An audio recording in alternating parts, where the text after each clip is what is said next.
Today we're going to solve addition and subtraction equations. Our goal is to solve addition and subtraction equations using properties. In this lesson, you will learn how to evaluate a one-step algebraic expression by using inverse operations. Let's review.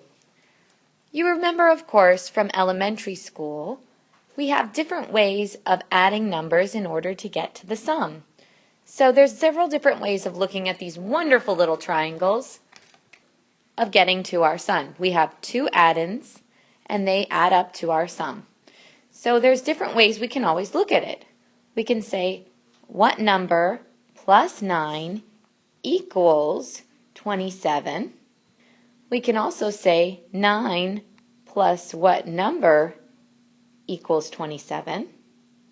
And we can also look at an inverse operation saying, well, 27 minus 9 is what? Or 27 minus what number is 9? So in all of these cases, I would use the number 16 to fill in my blank. 18. And I can check by saying, well, is 18 plus 9, 27? Yes. Now that we're in middle school, we're not going to use a question mark. Now we're going to use a variable. And remember, a variable can be any letter, but we're going to choose N, for example. We could choose X. But of course, in all of these cases, it would be the same variable in place of the question mark. Let's look at our vocabulary.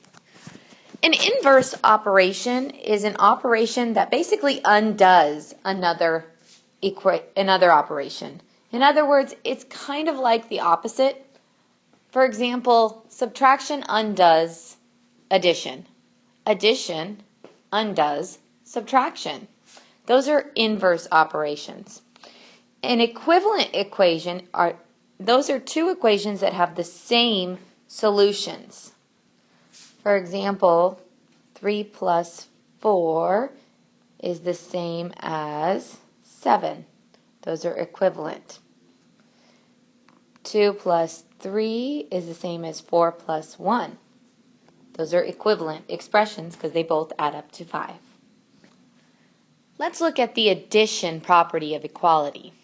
In words, we say, when adding the same number to each side of an equation, that will produce an equivalent equation. So in an algebraic expression, x plus a equals b, you can say x plus a is the same as b plus a. And you can plug in numbers to see if that works. If we had 6 plus 4 equals 10, that's the same as saying 6 plus 4 plus 4 equals 10 plus 4. And of course we know that on both sides of this equation we would get 14. So that is always correct. We can use what we just learned to help solve an addition equation. So how do I evaluate an algebraic expression using inverse operations? Well, in the previous lesson you used mental math to solve. Now we're going to use inverse operations. So the inverse of addition, of course, is subtraction. So I have something plus 3 equals 14. Well, if I subtract 3 from both sides, the 3's cancel out because 3 minus 3 is 0. So that gives me x plus 0, or just x equals. And then I can subtract 3 from 14 and get 11. So I have x equals 11. Then I can check, well, is 11 plus 3 14? Yes. So I get 14 equals 14. So that answer checks out. I know that some of you say, well, I can just use mental math in these problems, but I want you to practice inverse operations because it'll help you when we get to much more complicated problems where you cannot use mental math. Let's try another. So let's solve this addition equation. We have y plus 8 equals 12. Well, the inverse of plus 8 would be minus 8. And remember, whatever you do on one side to cancel out, you have to do on the other side. So I'm just left with y equals 12 minus 8, which is 4. And I can check, is 4 plus 8 12? So now I'm going back to my substitution. Look at the other tutorials if you need to review. Is 4 plus 8 12? Yes, it is. So this checks out. Let's look at yet another example. Now we have 15 equals z plus 11. Again, the inverse operation is subtraction. Now, a common mistake is students will subtract 15 instead of 11. It's important that you isolate the variable. So whatever you have on the variable, you want the variable to be by itself. So we're left with 4 equals z. And again, you need to check, does this actually work? Because sometimes there is no solution when you get into higher math. Is 4 plus 11 15? Yes, it is. So I know my answer is 4. So now let's look at the subtraction property of equality. In words, subtracting the same number from each side of an equation produces an equivalent equation. So for example, in algebra, x plus a equals b is the same as x plus a minus a equals b. So in this case, if we have x plus, actually let's use the same numbers. We'll have 6 plus 4 equals 10. That should be the same as 6 plus 4 minus 4 equals 10 minus 4. And we can, of course, see that that does check out because both of these equal 6. Now, how do I evaluate an algebraic expression using inverse operations when I have subtraction? Again, the inverse of subtraction is addition. So in this case, n minus 4 equals 19. I can add 4 to both sides to discover what n equals. Negative 4 plus 4 cancels out to 0. And 19 plus 4 is 23. Now I have to check, is 23 minus 4 equal to 19? Yes, it is. So n equals 23. Let's look at another problem. So in this case, we have what number minus 3 and 6/10 equals 4 and 9/10? Again, inverse of subtraction is addition. Common mistake is students will subtract from both sides. So really be careful that you're not doing that. We add to discover if it's the correct answer. Negative 3 and 6/10 and positive 3 and 6/10 cancels out to do 0. So I'm just left with S equals, and I have to line up my decimals. 5, carry the 1. S equals 8 and 5/10. Then I need to check, is 8 and 5/10 minus 3 and 6/10 equal to 4 and 9/10? Yes, it is. So this checks out. I know that S is equivalent to 8 and 5/10. Now what happens when we have like terms that we need to combine? Well, in an algebraic expression, you always want to do that first. Combine the like terms before you add and subtract from both sides. Now, if you know some shortcuts in order to do this, it's okay to use them. But first, of course, the commutative property allows us to reorder these numbers. So we can have R plus 2 and 6/10 minus 1 and 8/10 equals 5 and 7/10. Now I have like terms that I can subtract first.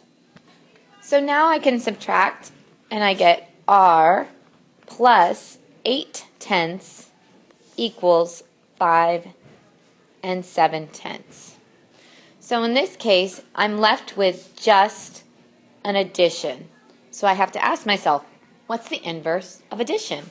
That would be subtraction.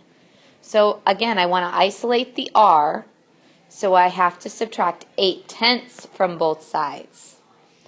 And when I do that, I'm just left with r equals, and my answer, which when I borrow, gives me 4 9/10. Then I can double check.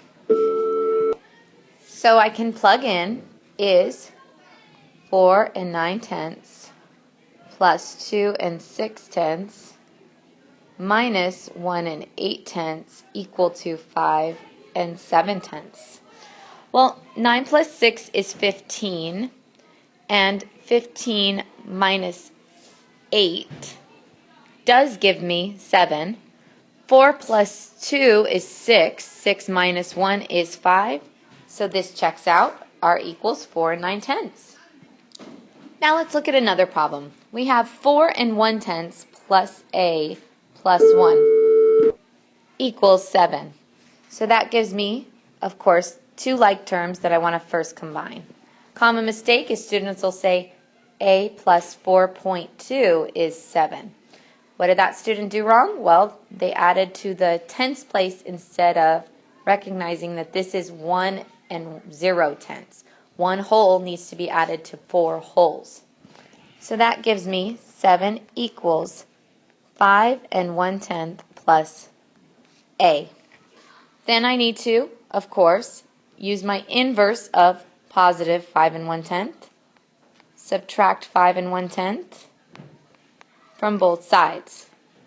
5 1/10 cancels out. I'm just left with a equals, and I do have to add a 0 and borrow. Gives me 1 9/10. Again, I can double check, and I know that 4 1/10 plus 1 9/10 plus 1, and I can make this 1 0/10. Does that equal 7? Well, when I add 1 plus 9 plus 0, I get 10, carry the 1. 1 plus 4 plus 1 plus 1 is 7, and 7 0/10 is the same as 7, so I know that this checks out. A equals 1 9/10. Let's try a word problem. Miss Salvador's class was out of the classroom for 6 hours on a field trip to the pumpkin patch. They spent 30 minutes driving to the pumpkin patch and 45 minutes driving back. How long did they spend at the pumpkin patch? There, I fixed that for you. All right. So, a couple of things we have to do first.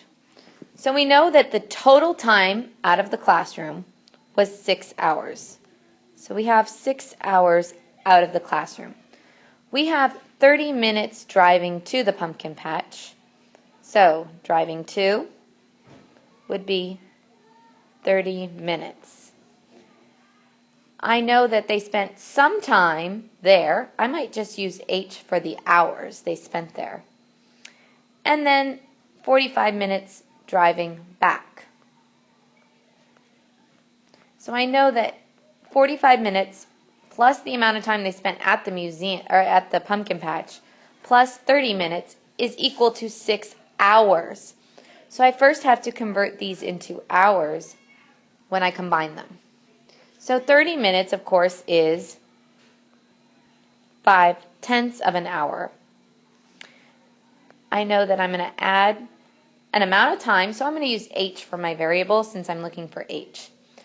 And if I add 45 minutes or 3/4 of an hour, which I can write as 0.75, those should add up to 6 whole hours.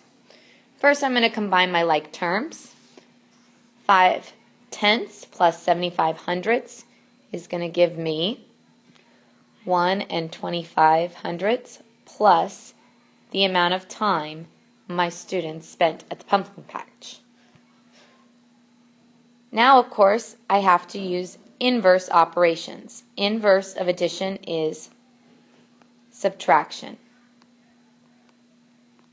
I'm going to make this 6.00, and I'm going to do it over here just to make it easier for you to see. Okay, so I have to borrow all the way from my ones place. So now I have 10 hundredths minus 5 hundredths, which is 5, 9 minus 2, which is 7, and 5 minus 1 is 4. So they spent H equals 4 and 75 hundredths hours at the pumpkin patch. Now I can also convert 75 hundredths back into minutes. Well, 3/4 of an hour, we remember from our original problem, is 45 minutes. So that would be 4 hours and 45 minutes at the pumpkin patch. Just enough time to explore and find the right pumpkin. Now it's your turn to try your best. I want you to try the following problems. X plus 5 equals 16. 6 plus 3 plus y equals 31. A minus 14 equals 49. And 23 plus b minus 11 and 4/10 equals 17 and 8/10. Make sure you use inverse operations to solve these expressions, and make sure you combine like terms before you use the inverse operations. Go ahead and take a minute to pause the video and try these on your own.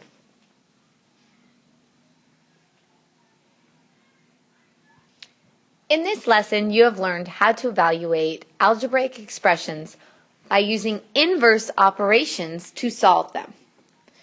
Keep practicing those addition and subtractions. Guess what's coming up next? That's right, multiplication and division. Continue trying your best and doing hard work, and another great job today.